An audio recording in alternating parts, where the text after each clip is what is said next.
Bom, eu gostaria de agradecer a todo o pessoal que está aqui assistindo o portal Discute Brasil. Nós estamos aqui hoje com a delegada Tânia Prado. Ela é delegada e diretora regional da Associação dos Delegados da Polícia Federal do Brasil e Estado de São Paulo, Tânia? Estado de São Paulo. Estado de São Paulo, joia. Então, bacana. Nós estamos aqui o seguinte, para fazer uma elucidação, para mostrar a importância que é a PEC 412 para o Brasil. Nós aqui do portal Discute Brasil somos apoiadores de muita dedicação, vocês já conhecem o nosso trabalho, e a intenção nossa é justamente essa, levar mais informação, levar mais conhecimento, para que a população brasileira se conscientize, conheça. Eu estou andando aí por vários lugares, o que eu percebo é que o pessoal não conhece a PEC 412 e o nosso trabalho vai ser de divulgá-la. Com correto? certeza. Então nós vamos fazer um bate-papo entre nós, é uma conversa. Você responda da melhor maneira que você achar, com transparência, com tranquilidade, porque o que a gente quer aqui é informar o pessoal, tá joia? Combinado. Então tá feito. Tânia, eu gostaria que você explicasse para nós o que é a PEC 412. Certo. Tá. A PEC 412 nada mais é que uma proposta de emenda constitucional. E ela é do ano de 2009. O que acontece? Quando o legislador previu na Constituição a segurança pública e ali no meio inseriu a Polícia Federal, naquela época, 1988, não se imaginava que a Polícia Federal fosse se tornar um dos órgãos que mais reprime a corrupção, que mais combate a corrupção. Correto. Então, ao longo de todo esse tempo, de toda a evolução do órgão, né, da Polícia Federal, observou-se que ela possui um ponto fraco, uma vulnerabilidade. Então, a Polícia Federal, ela não possui autonomia no que diz respeito ao seu funcionamento, à administração do órgão, nem ao seu orçamento. Então, em 2009, foi concebida essa proposta de emenda à Constituição. Eu vou até me permitir aqui ler. Ela é super simples, não tem pegadinha, não tem nada. Ela diz o seguinte, que uma lei complementar organizará a Polícia Federal e prescreverá normas para sua autonomia funcional e administrativa, e a iniciativa de elaborar sua proposta orçamentária dentro dos limites estabelecidos na Lei de Diretrizes Orçamentárias. Ou seja, a Constituição ela passará a prever essa possibilidade de uma lei complementar, que depois será mais ampla, com detalhamento e devidamente discutida, né, lá dentro do Congresso Nacional, para que a Polícia Federal não fique mais vulnerável a interferências. Porque o que nós notamos é que assim que a Polícia Federal começou a combater mais fortemente a corrupção, a lavagem de dinheiro, ela passou a receber também os efeitos disso, desse trabalho. Então, o orçamento da Polícia Federal, ao longo do ano, ele é alvo de diminuição, né? E claro que depois que nós nos mobilizamos, isso melhorou um pouco, mas nós não podemos depender da boa vontade daqueles que decidem cortar ou não o orçamento da Polícia Federal. Então, precisaríamos que isso ficasse previsto explicitamente na nossa Constituição. Também, quando falamos da autonomia funcional e administrativa, diz respeito ao funcionamento interno da Polícia Federal. Porque hoje nós não podemos criar uma delegacia. Há 5 anos nós não criamos nenhuma delegacia em nenhuma cidade, podem observar. Né? E aqui em São Paulo mesmo, nós temos 15 unidades, né? 15 descentralizadas.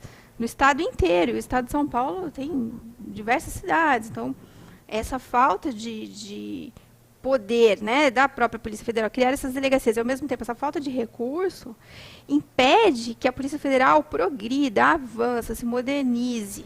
Então, essa que é a grande questão. Entendi. Né? É uma vulnerabilidade que nós precisamos resolvê-la e colocar na Constituição de vez. Vocês tiveram uma mudança agora em 2014, foi uma luta que vocês conseguiram, que a pessoa que ocupa o cargo de diretor, ela tem que ser um profissional de carreira da Polícia Federal. Isso já foi um avanço para vocês. Foi um grande avanço.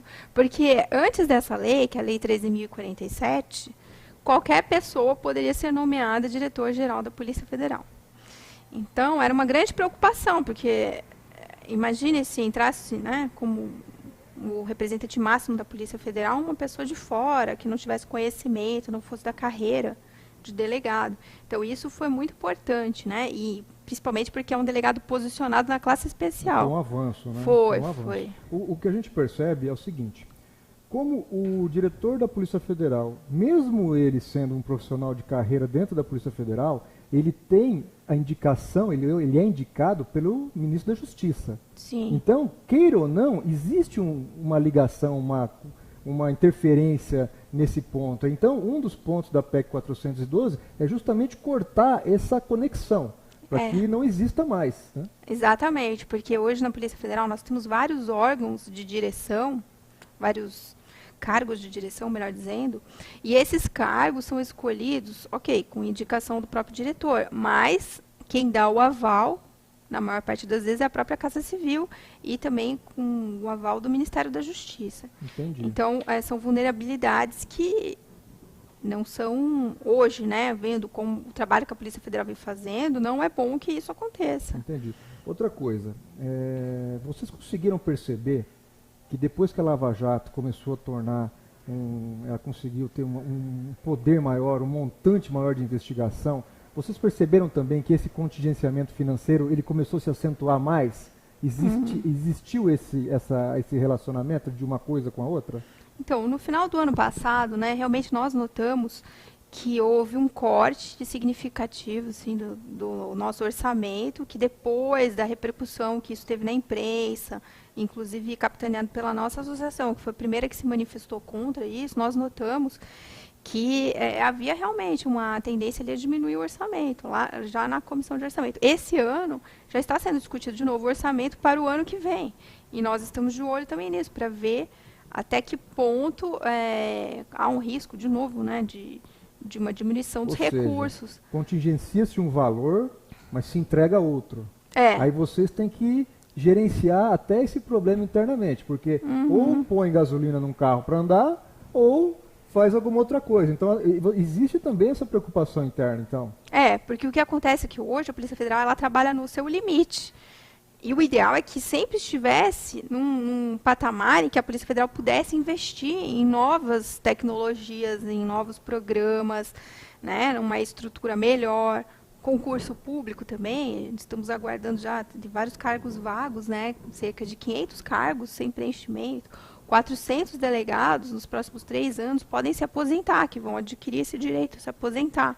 Então, podemos... Vocês têm 500 vagas que estão de delegado. Foram vindo fechando, né, de delegados que se aposentaram. Isso. E parece que, se não me engano, nos próximos 3 anos são mais 400 ou 500? Exatamente, mais 400. Ou seja, se não abrir concurso público agora, o efetivo de vocês vai estar menor em pelo menos 1.000 vagas. Exatamente. Então são 1.000 delegados a menos, isso, conduzindo investigação e conduzindo a Polícia Federal. Então isso é uma coisa que preocupa muito. É impactante e sobrecarrega aqueles que estão trabalhando, porque não pensem que o trabalho vai ficar parado.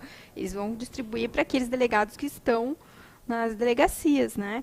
Então é uma grande preocupação isso. E, sobretudo, porque nós vemos que a demanda só aumenta, porque a Polícia Federal não cuida só das investigações, cuida também das atividades administrativas, né? Sim, porque se você não tem gente para fazer a parte administrativa, então quer dizer que vocês têm que fazer relocamento de pessoas internamente também. Porque eu acredito que não sejam só delegados que estejam faltando. É o contingente inteiro da Polícia Federal. O efetivo inteiro. A gente até analisou um decreto de 1985.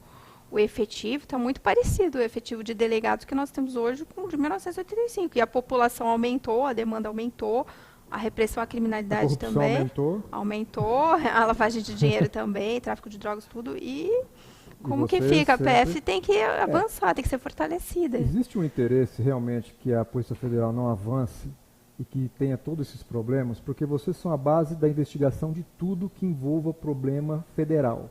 Dinheiro público, corrupção, tráfico de drogas, contrabando. Vocês é que são a base que investigam todo esses problemas aí, correto? Isso, a Polícia Federal ela é a Polícia Judiciária da União, né? É um dever dela ali previsto na Constituição.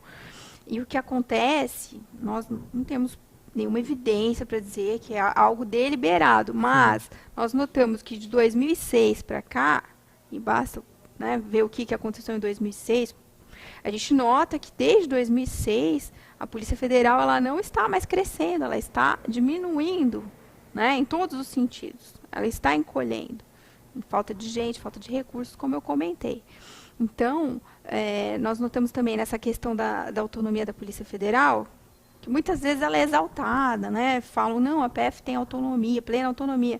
Ela tem autonomia na investigação, porque o Código de Processo Penal prevê, e outras normas especiais, prevêem que a investigação ela tem uma proteção. Mas o que adianta a autoridade policial, que é o delegado, a equipe lá de agentes, escrivães, etc., o que adianta eles estarem ali trabalhando e não terem os recursos, ou aquele recurso tem que pedir emprestado... Recurso, o processo não anda. Exatamente. Então, assim, não adianta ter um efetivo que tem uma alta qualificação, faculdades ótimas, um concurso dificílimo e tudo, mas não ter os meios para executar isso, né? Tânia, só para a gente concluir, para a gente ir para a próxima pergunta, existe um detalhe que me foi falado na Polícia Federal que eu achei, em pleno século XXI, um verdadeiro absurdo. Os inquéritos que vocês fazem ainda são manuais, eles não são processados por computador ainda. Exatamente. Tirando a quarta região, né, que envolve a região sul do país, porque a Justiça tem seu próprio sistema, que é o chamado EPROC, processo eletrônico, mas o resto do país, o inquérito, ele ainda é um documento de papel, não está... disponível, não está disponível em meio eletrônico. Ou seja, se nós estivermos fazendo uma investigação de um crime de corrupção de nível nacional, e, por exemplo, esse processo começou em um determinado lugar como esse, o delegado ou a pessoa aqui em São Paulo, se ele quiser ter acesso, ele tem que receber o documento via papel, via alguma coisa desse tipo, porque não existe ainda. Não existe. E assim, até poderia dizer que é possível escanear, digitalizar e colocar no CD. Mas assim, o correto, o ideal é que existisse um sistema eletrônico para que depois, né, que a pessoa o investigado tenha direito, e é bom que tenha, né, esse direito de acessar o inquérito, ou o próprio Ministério Público, o juiz, né, ao longo de todas essas fases de andamento da investigação. Então, o ideal é que fosse como é naquela quarta região, que, por exemplo, o delegado representa por uma quebra de sigilo bancário ou fiscal. E aí, já num clicar, já vai para o juiz. É uma coisa tão simples, né? Quase como um e-mail. Acessão da mesma base, né? Exatamente. E aí o Ministério Público leria, daria seu parecer, iria para o juiz no mesmo dia. Agora, não. Aqui no estado de São Paulo, né, na nossa realidade, o inquérito, né? Então, o delegado tem que, num caso especial que ele precise ir lá requerer essas medidas, ele tem que pessoalmente sair daqui da Lapa, por exemplo, ir até a Avenida Paulista, levar lá no Ministério Público, depois levar no juiz. E uma coisa a parte de protocolo, então, o cara tem que andar com o papel embaixo do braço. Exatamente. E não é possível, né, que... Verdade, complicado, que isso né? seja dessa forma, mas é justamente a falta de recursos que resulta nisso. Isso é interessante, é um problema sério, né? No pleno século XXI, a gente ainda depende de papel. Tânia, é o seguinte... Por que, na sua visão como população, como povo, o que você faria, o que você falaria para que o povo, pessoa, nossa população brasileira, né, já tão sofrida com tantos problemas, por que você acha que ela tem que apoiar a PEC 412? Certo. Na sua visão. Uma boa questão. Como cidadã. Como cidadã. Então, eu acredito que assim, a população já reconhece o trabalho da Polícia Federal. Porque as manifestações populares, inclusive na internet também, todos apoiam a Polícia Federal, fazem, né, até frases assim, Polícia Federal, Orgulho Nacional, vem aqui na porta da polícia quando existe uma operação. Então, esse reconhecimento do trabalho da PF já existe. Agora, existem pessoas que ainda não entenderam o conceito de autonomia, da importância disso para a PF. Por que é que a autonomia é importante? Justamente pelo que eu falei, como que você vai blindar a Polícia Federal contra interferências, né? Interferências políticas ou quaisquer que sejam. Então, essa blindagem ela tem que estar prevista na Constituição. Outros órgãos têm já essa proteção, né? E agora, para que o povo entenda, é só imaginar o seguinte, como que a Polícia Federal vai continuar trabalhando dessa forma, sem recursos, sem poder decidir qual que vai ser a prioridade? Uma coisa que, a meu ver, é muito simples. O combate à corrupção, é isso que o povo quer que a Polícia Federal faça. Mas não está nas mãos da própria Polícia Federal esse seu destino de cuidar da repressão aos crimes. A definição da sua linha de trabalho. A sua linha de trabalho. Isso depende de órgãos que estão acima da Polícia Federal. E não deveria ser desse jeito, porque as prioridades, né, desses outros órgãos e eu poderia colocar aí assim, órgãos do Poder Executivo, essas prioridades não necessariamente coincidem com as nossas, e nós notamos isso claramente. Assim. Se eu não me engano, o Ministério Público ele entrou com um processo de autonomia alguns anos atrás, né? Desde a Constituição de 88, o Ministério Público tem essa proteção. Ele tem essa proteção também. Tem, e a Defensoria Pública recentemente também conquistou uma emenda constitucional garantindo, né, que o seu orçamento fosse preservado, o seu funcionamento fosse feito pelo próprio órgão. Então, o que a população precisa entender, né, o cidadão brasileiro tem que entender que é importantíssimo, é vital para a Polícia Federal a autonomia. E a autonomia simples, funcional, administrativa e orçamentária. Somente isso, nada além disso. Porque muitas vezes dizem, né, que isso vai exacerbar, que a Polícia Federal vai se tornar um órgão completamente independente. E não se trata disso. Independência é ali o Poder Judiciário. Existem algumas coisas na Polícia Federal que são como se fossem tarefas rotineiras. Investigação de fronteira, controle, trabalho com tráfico de drogas. Isso aí são operações que praticamente fazem parte da função do dia a dia, de controle. Agora, essas outras ações que envolvem crimes como corrupção, lavagem de dinheiro, essas situações, esses processos são disparados para vocês e vocês fazem a investigação. Ou vocês têm algum meio que vocês detectam alguma coisa e aí vocês investigam? Existem várias formas de se iniciar uma investigação, né? Muitas vezes a gente nota que outros órgãos, como o COAF, que é um órgão que fiscaliza as movimentações financeiras e informa quando nota alguma coisa anormal. Monta, né? Então, daí isso já pode dar início a uma investigação, a um inquérito. Ou o Ministério Público requisita também, à medida que eles recebem algumas informações. A própria Receita Federal, o Judiciário. Vocês têm um departamento de inteligência também para detectar esse tipo de situação também, né? Na realidade, assim, dentro de cada delegacia, conforme a matéria, existe uma unidade de inteligência. Mas a inteligência nada mais é que uma parte daquelas atribuições, daquelas funções da própria polícia nas investigações, né? Então, não é um órgão autônomo. Na verdade, é uma parte do que ocorre na investigação. Né? Claro, existem investigações que não chegam a se aprofundar tanto, mas os grandes casos que as pessoas conhecem, as grandes operações, normalmente elas passam realmente por uma análise de informações mais complexas, né? Comunicações entre os investigados, por exemplo, dados bancários, fiscais também. Agora me responde uma coisa. Nós já estamos trabalhando, todos nós estamos empenhados que a PEC 412 seja um processo que tenha começo, meio e fim, e que o fim dele seja aprovação. Porque nós acreditamos, nós vemos em vocês que realmente a Polícia Federal tem se empenhado muito, e tudo que nós estamos vendo hoje, a parte da investigação, ficou a critério de vocês. Correto? Então, me responde uma coisa. Se o processo é de 2009, que ele deu entrada, né, no Congresso, e nós estamos em 2016, o que você atribui esse intervalo de tempo tão grande para apreciação, para colocação no CCJ? O que você pode responder para nós a respeito disso? Então, por que a PEC demorou tanto tempo, né? 7 anos parada? Bom, são vários motivos, né? Eu poderia dizer que assim, a questão do amadurecimento da ideia da autonomia demorou um certo tempo. Mas agora que a PEC estaria mais andando, com mais apelo popular, que as pessoas estão conscientes dessa importância da autonomia da Polícia Federal, o que acontece? Nós estamos vendo, infelizmente, uma resistência lá, no Congresso Nacional. E por que há essa resistência? Porque o combate à corrupção não é uma coisa que necessariamente todo mundo deseje.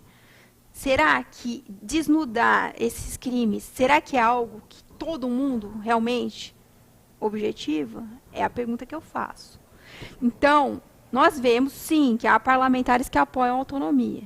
E eles, realmente, eles dão a cara para bater, eles pegam ali e falam, não, eu apoio a autonomia, é importantíssimo, não tem mistério também ali na autonomia da PEC.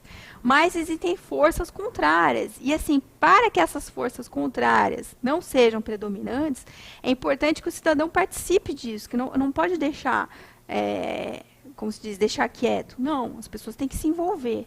Agora, se os parlamentares não forem cobrados, obviamente que essa PEC não vai passar, não vai andar. Então, agora está numa fase de audiências públicas. É bom que haja debates. Mas será que essas audiências públicas precisavam acontecer agora, nessa primeira fase, ou na fase seguinte? Sim. É uma questão que... Na verdade, a gente vive nós vivemos num país onde existe um paradoxo, né? Uhum. Porque se você tem um político que é eleito pelo povo para representar o povo, Isso. ele é contra alguma coisa que o investigue ou que dê lisura na sua candidatura, no seu procedimento como congressista, as coisas realmente elas não se completam, né? Existe alguma coisa aí dentro que não está funcionando direito. Exatamente. Por isso que eu acho que o problema que nós estamos vivendo no nosso país, ele é muito sério, ele é muito complexo. E como que nós vamos resolvê-lo?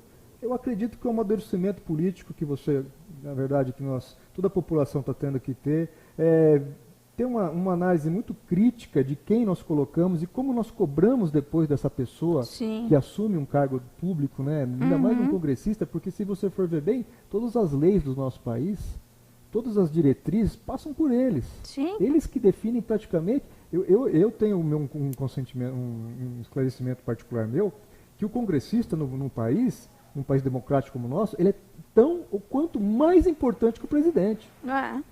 Então, quando existe um congresso que está direcionado para um foco que não é o que realmente interessa para a população, a gente começa a encontrar esses paradoxos. Sim. Eles teriam que ser os primeiros, né, a aprovar. Não, eu quero, porque eu quero ser limpo, eu quero ter a minha vida pública limpa. É E a verdade. gente encontra algumas coisas estranhas no caminho político do Brasil. Então, eu confesso que eu mesma me surpreendi, porque eu imaginava que o assunto não causasse tanta, né, resistência. E nos últimos dias em que eu pude ir lá no Congresso Nacional, eu vi uma resistência muito grande. E até teve gente que nem compareceu no dia da sessão. Então, é uma forma também que a pessoa não quer dizer claramente que é contra, não quer colocar em votação também, então ela não aparece no dia para não se comprometer. E realmente é muito duro quando você vê os deputados que apoiavam, falam, não, eu estou junto da Polícia Federal e tal, e aí no dia não aparece. Mas com certeza, os deputados que estão indo contra coisas ou leis que são a favor da população, a favor de um Brasil melhor, eu acredito que hoje, com o avanço da tecnologia de redes sociais, Twitter, Facebook e outras coisas mais, essas pessoas estão ficando marcadas. Isso. A população está aguardando. Tá. Antigamente o pessoal falava, o brasileiro não tem memória, a memória é curta, mas a do computador não é curta, a do computador é eterna. Então eu acredito que isso aí vai ajudar muito nos próximos processos eleitorais que nós venhamos a ter aqui no nosso país, né? Porque é a transparência e ao mesmo tempo o cidadão procurando saber o que aconteceu. Porque antes não tinha TV Câmara, não tinha sites, né? Não tinha Facebook, etc. E agora os grupos das pessoas estão olhando, opa, nesse assunto aqui fulano foi contra, por que ele foi contra? E aí é o momento do político responder, né? Verdade. Tânia, e me responde uma coisa, como que a gente faz, como que a gente pode informar para o pessoal para ele poder ter acesso a mais informações, onde ele consegue mais informações, onde ele consegue ter o abaixo-assinado para ele assinar, quais são os meios que nós temos as nossas as estratégias aí, né? Isso. Eu queria que você falasse como que ele consegue chegar a esse material. Tá. Então, é possível, né, obter a impressão desse nosso abaixo-assinado, ele está disponibilizado no site da associação, que é o adpf.org.br. E ali dentro é só entrar em assine aqui a carta do brasileiro a favor da autonomia da Polícia Federal e entra ali. E acredito que em breve também teremos mais um site aí, a caminho, né? Nós vamos comentar sobre isso aí. Viu? O portal Discute Brasil está empenhado totalmente nas causas justas do nosso país. Ele é recente, foi criado recentemente e nós vamos criar mais uma página que é o www.euapoioapec412.com.br. Ali nós vamos explicar certinho tudo que vai ser feito, o que você pode, os passos um a um para que você consiga baixar a página, fazer um trabalho no seu bairro, na sua empresa, na sua igreja, e você pega essas assinaturas e manda para os endereços que estão lá constam no site. Então isso vai ser bacana, porque a intenção nossa é que realmente a população conheça a importância da PEC 412. E nós estamos trabalhando para que isso aí aconteça. É um trabalho que eu acho que é um trabalho duro. É um longo caminho, mas a gente tem que começar, né? Não tem jeito. E mesmo alguns parlamentares que a gente nota assim, que tem uma resistência, eu acho que se o eleitorado dele cobrar, ele vai ter que se Eu acho que o posicionar. segredo de tudo no nosso país hoje está focado em uma pequena coisa que já vem acontecendo há alguns anos. Movimentação popular. É, Quando o povo se movimenta, o povo se organiza, isso. batendo lata, indo. Nós temos dia 31/7 agora Ah, mais um movimento, né, mais uma ação. E quando isso aí acontece, a gente percebe que os políticos começam a ficar intimidados. sim. Porque daqui 2 anos nós temos votação. Nós já vamos ter uma agora em mês de agosto, começam as campanhas, dia 16 de agosto, me falha a memória, e dia 2 tem o pleito. Agora nós já vamos ter um reflexo de todo esse trabalho, né, que a Polícia Federal fez. Nós vamos sentir um detalhezinho na nossa política. E daqui 2 anos, com certeza, nós não vamos deixar, nós vamos estar trabalhando. E essas pessoas que foram contra a população, contra as ações que tentam limpar a corrupção no nosso país, eu acredito que eles vão ser penalizados. Eu acho que o processo político pede isso. É, acho que faz parte mesmo. Então tá jóia. Bom, nós conversamos aqui com Tânia Prado. Eu queria agradecer muito a sua dedicação aqui em receber-nos, elucidar algumas coisas a mais sobre a PEC 412. Acho que é importante que a população fique sabendo mesmo o que é e apoie. E não tenho palavras para agradecer todo o seu trabalho em prol de um país melhor. Afinal, você é uma delegada, né? Obrigada. Então você está aí se dedicando também. E parabéns aí do povo brasileiro pelo trabalho de vocês. Vocês são merecedores de tudo isso aí que está acontecendo no nosso país. Muito obrigada. E o apoio de vocês aí, olha, eu só tenho a agradecer, porque, nossa, vocês aí do interior estão... A gente pega, como é que fala? A gente pega pesado. A gente vê mesmo. Tá, joia. Muito obrigada. Gente, tudo de bom para vocês e obrigado por assistir mais esse vídeo aqui do portal nosso do Discute Brasil.